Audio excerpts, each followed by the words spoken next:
You talk about this statement that Mr. Baldwin made on national television where he denies pulling the trigger. You talked about that, right?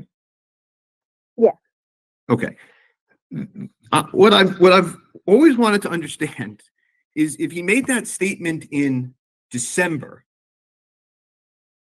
okay, of 2021, why did you wait until April of 2022 to order the destructive testing? I don't know when it was actually ordered or when that conversation came about. I want you to assume, for the sake of this, okay, that the interview, which was broadcast all over national television, in which he adamantly denied ever pulling the trigger, right, happens in December of 2021 and is a matter of record. Okay, I want you to assume for a second that the order for destructive testing is April 2022. Okay, can you explain to me why all of a sudden in April of 2022 there was urgency or need to order the destructive testing? Again, I think there's a lot of factors that go into that, though. Where the FBI was in their testing, when we found out that this test could be performed, I don't think it's as simple as he made the statement in December and then in April it was ordered. There's a lot of factors that go into that. It was an evolving investigation still at that time. And I can't even recall the day that we were made aware that test was possible. Okay, well, we're going to pull up that email in a minute, but rather than talking in hypotheticals, can you give this court any information about why the delay actually occurred? Right? You said, well, they could have been backed up on testing, or we could have not known about the testing. When did you, lead agent on this case, begin to explore the possibility of the destructive testing? How long after the very public interview that Mr. Baldwin did? I would have to know when the option was presented that could be done. And I think I understand your answer. So what you're telling me is, until somebody gave you the option of a destructive test, you did not seek out that option. Is that am I understanding you correctly? I did not know that option existed. Okay. And as we talked about before, you had supervisors working with you, Sergeant Zook, Lieutenant Martinez, right? I do believe that they were the supervisors at that time. Right. And you had the DA's office working with you, right? Correct. And you had their investigators working with you? Yeah. Right. You weren't the only one that came up with ideas and things that could progress this investigation, Corporal Hancock, right? You guys were making group decisions and talking about possibilities to further this investigation. Isn't that true? Yeah. Now, you say at the moment that he denies this, that he ever pulled the trigger, which is this December national broadcast statement. Have you reviewed that statement? I have, yes. And you reviewed it when it happened, right? As he was giving it? In the days and weeks that followed. You reviewed it contemporaneously, right? Yes.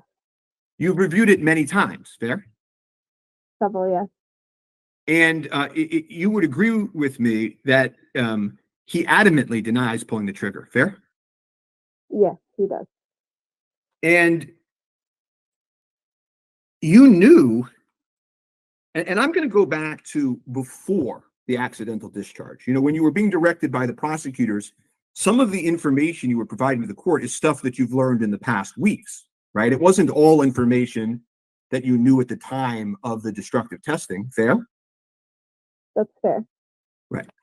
So at the time of the destructive testing, you said, and in sum and substance, that there was no body and no information about a potential gun malfunction that was available to you. Right? Right. Okay.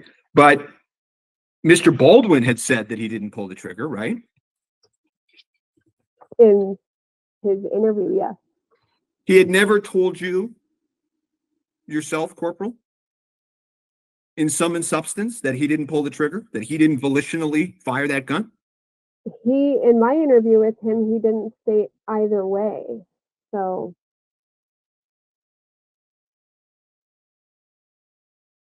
You knew there had been accidental discharges on the set, true? yeah, You knew that those had included accidental discharges with revolvers, correct? yeah. You knew that This is another conflation by the defense. They love to do this. They're conflating an accidental discharge with a gun just going off. There were accidental discharges on set. Those were not guns shooting themselves. Those were guns being handled by other people. So it doesn't mean the triggers weren't pressed on those guns that went off. He's trying to suggest that the accidental discharges means there were other guns on the set. Guns were just firing themselves left and right. What next? Cats and dogs marrying. Seth Kenney provided those weapons and confirmed to you that there were accidental discharges with those weapons, right? I'm not sure if he's the one that confirmed it, but through interviewing the people that were around at the time, they confirmed it. And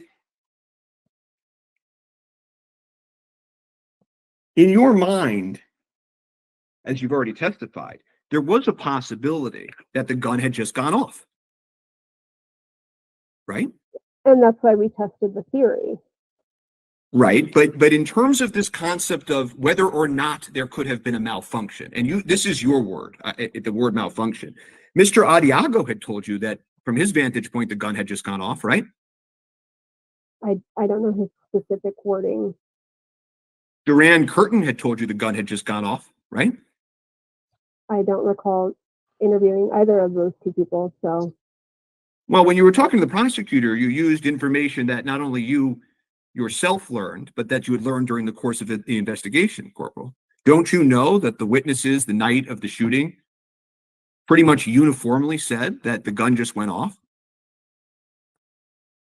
that's potentially, but your statement was that they told me that. They did not tell me that. So let me withdraw the you that, okay? Again, that's when you were testifying on direct and you were saying how you recovered the weapon, there didn't seem to be an issue, but that's fine. You understand from reviewing police paperwork that the witnesses that were interviewed the night of the 21st, okay, indicated that the gun just went off, true? If that's what they said, I don't know their exact statement. This is not the Baldwin trial, folks. This is a pre-trial hearing on a variety of motions today. The trial jury selection begins July 9th. The trial proper is scheduled for July 10th. Okay. Are you aware as you sit here whether any of the witnesses the night of said verbatim the gun just went off? I think that's kind of in the Your Honor, I'm going to common. object. It's been asked and answered, and counsel's getting argumentative with the witness. She appears to be able to answer this. Let her answer, and then we'll move on. You are aware that witnesses that night indicated to members of law enforcement that the gun just went off, true? I think that's been a common phrase used. Yes, It was a common phrase used, correct? right. It was what? A A common, common phrase used. Oh, common phrase. And Hannah Gutierrez-Reed had told you that if you touch the trigger, it'll just send the hammer down. She told you that, right? Yes, that's how they would She operate. had, Well, she had also told you that she had trouble loading a firearm on the day of the incident, right? Yes, she did state that. And people had told you or law enforcement that the firearm had a quote unquote hair trigger, true? I'm sorry, a what? Hair trigger. I don't know if that was the phrase used, but that's what they said. And that it was a sensitive gun, quote unquote. I don't recall that phrase either. all of that requires a press of the trigger. Even if it's a You knew hair. that the gun was an important piece of evidence, true? Yeah. And in deciding whether or not to go forward with the test, who was involved in making that decision? I don't have specific names, but again, it was discussed with members from the sheriff's office, our evidence team, the FBI, and the district attorney's office. And who ultimately made the call? Again, it was a group or a collective effort in proceeding with it. Did you do any research into the ramifications of this testing? I was made aware that the test could damage the firearm. Did you look into other options? No. Did you confer with any experts, you or the prosecutors? No. Anything else at this point that you did to answer this question in your mind of whether or not to move forward with this test? I'm sorry, can you state the question again? Sure. At this time, when you decide to go forward with this test, is there anything else that we haven't talked about that you did to help answer the question in your mind of whether or not to go forward with this test? No, because that was presented to us, so that's the option that was discussed. Did you provide the FBI with any of the actual real life circumstances of how this incident occurred? What do you mean by real life circumstances? Well, you know that the FBI tested the gun by smashing it with a mallet, right? Yeah. Okay, I presume you did not tell the FBI. Smashing it. The FBI smashed the gun with a mallet like it was a watermelon. They smashed it to destruction. That's what occurred in this case, right? That's correct. Okay. And you didn't tell them that the gun went off by being dropped either, did you? Correct. Okay, but did you describe to them the circumstances of how it actually went off? I didn't know the circumstances of how it went off. That's why we were testing functionality and then potential for accidental discharge. You didn't know 6 months into the investigation, any of the surrounding circumstances that might have informed the FBI's testing? I'm not sure I'm understanding your question. Okay, well, you had the ability to communicate with the FBI, right? Oh my God, he's gonna spend There was no. he's gonna spend an hour talking about the fact that the mallet test is intended for a fact scenario in which the gun was impacted or dropped. There was a shock to the gun that may have induced a discharge of the weapon.